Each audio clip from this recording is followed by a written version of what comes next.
आज से ठीक 19 साल पहले 11 जुलाई 2006 को मुंबई की जीवन रेखा कही जाने वाली लोकल ट्रेनें एक के बाद एक धमाकों से दहल उठी थी। यह वह दिन था जब आतंक ने आम मुंबईकरों को उनके रोजमर्रा के सफर के बीच ही निशाना बना लिया। इन श्रृंखलाबद्ध विस्फोटों ने न केवल 200 से अधिक निर्दोष नागरिकों की जान ले ली, बल्कि सैकड़ों परिवारों की जिंदगी हमेशा के लिए बदल कर रख दी।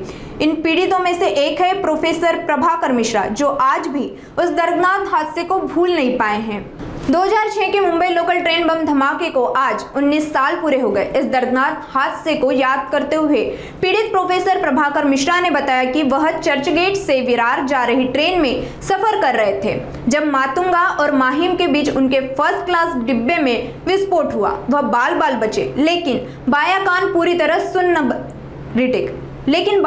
पूरी तरह सुनना बंद हो गया और दायां कान भी प्रभावित हुआ। मिश्रा ने बताया कि यह हादसा शारीरिक ही नहीं बल्कि मानसिक रूप से भी झकझोर देने वाला था।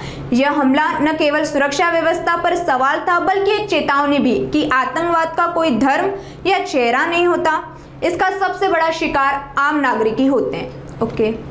11 जुलाई 2006 को मैं पढ़ा करके प्राइवेट कोचिंग के लिए पेडर रोड पे 2-1 बच्चों का ट्यूशन लेता हूँ, वहाँ से चला। ट्रेन मैंने पकड़ा ग्रैंड रोड स्टेशन से फर्स्ट क्लास में।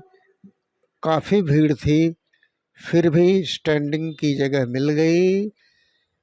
बॉम्बे सेंट्रल आते आते थोड़ी और भीड़ बढ़ गई तो मैं गेट पे खड़ा था दूसरे तीसरे नंबर पे। दादर में कुछ लोग और चढ़े तो मैं 7वें 8वें यानी बीच में चला गया। In the mean time Matunga station जो क्रॉस की हमारा कंपार्टमेंट क्यों ब्लास्ट हुआ। मुझे लगा मेरे ग्रैंडसन का, जब भी वो 8 साल का था, फ़ोन आया और लगा कि मेरी बैटरी ब्लास्ट हो गई।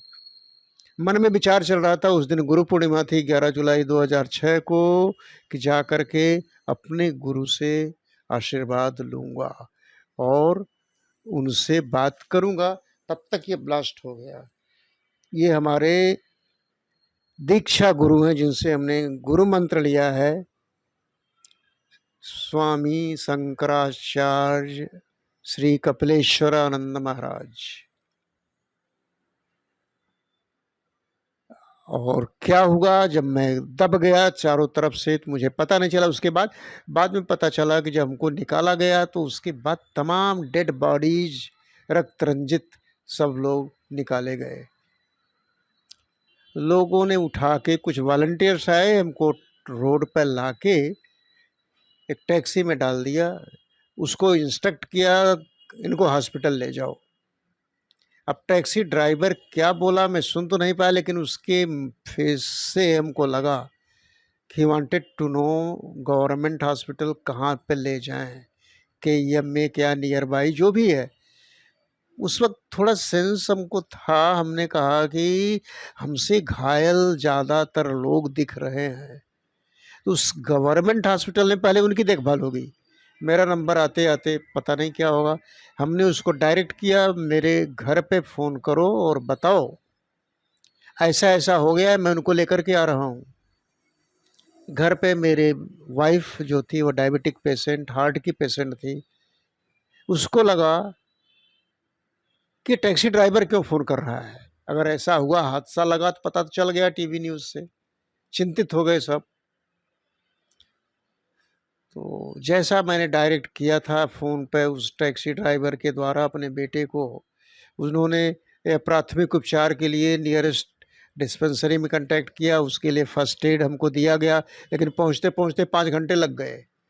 इसलिए ट्रैफिक जाम, रोड पे डरेनें बंद। तो यहाँ पर वहाँ पे प्राथमिक उपचार के बाद इन्होंने हमको ENT के यहाँ भेजा, उसको भी फ़ोन करके बुलाया गया। तो in the mean time damage हुआ, ज़्यादातर कान के पर्दे फट गए थे।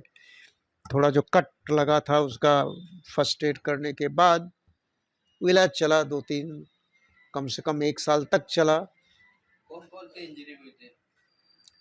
हाथ में कट था, आँख पे जल गया था, मुंह पे कट था, कान के पर्दे तो बड़े बुरी तरह से आवाज़ से फट गए थे।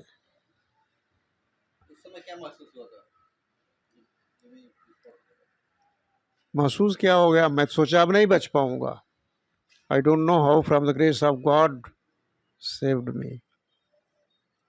जिस तरह का वर्डिक्ट दिया गया है उससे आप किस तरह से देखते हैं? बता, मैंने उससे तो मैं बहुत ही क्षुब्ध हूँ, गुस्से में हूँ, और वही पीड़ा महसूस कर रहा हूँ जब हमको वो पीड़ा हुई थी। ऐसा क्यों हुआ, कैसे हो गया, क्यों पकड़े नहीं गए अपराधी रियल जो थे, जो रियल नहीं पकड़े गए, या फंडिंग दे करके कोई उनको फंडिंग करता रहा होगा, बच गए। सारे तंत्र को उन्होंने खरीद लिया। अब तंत्र, जब मैं श्योर नहीं हूं तो कैसे कर सकता हूं सरकार दोषी, पुलिस दोषी, कौन दोषी, लेकिन है तो कोई जरूर, क्योंकि इतनी बड़ी 7 ट्रेनों में ब्लास्ट करने के बाद वो लोग बच गए और छूट गए। ऐसा कैसे हो सकता है? इसी चीज़ को अगर सुप्रीम कोर्ट सही जांच करे और सही न्याय दे पाए, ऐसी उम्मीद करूंगा।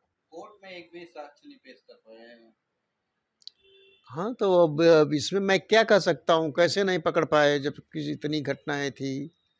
ये हुआ है, ये तो श्योर था। 7-7 ट्रेनों में हुआ, कई लोग मारे गए, और जो बच गए कुछ दिनों बाद वह चले गए, और भी कुछ जो बचे हैं उनका अंग भंग है, या तो पैर नहीं चल रहा है, हाथ नहीं या कान नहीं काम कर रहा है, अभी भी उन डिसेबल्ड हो गए हैं। जिस समय विस्फोट हुआ था आपके आसपास कितने बॉडी मतलब कितने लोग गिरे नजर अब मैंने काउंट नहीं किया, अनगिनत काउंट कहाँ, मुझे थोड़ा होश थोड़ी था। मैं देख रहा हूँ हमारे चारों तरफ जहाँ हमको उतारा गया, देख रहा हूँ उधर भी बॉडी, इधर भी बॉडी, चारों तरफ बॉडी ही बॉडी थी। कुछ डेड बॉडी थी, कुछ इंजर्ड लोग थे। उस दिन को याद करके कैसा लगता है? अभी हर साल जब 11 जुलाई आती है तो उसी दिन का मंजर जो हमने देखा था, बयान किया, वैसा ये महसूस होता है। डरावना, भयानक। कहते कहते हमको नहीं कहते बनता बार बार।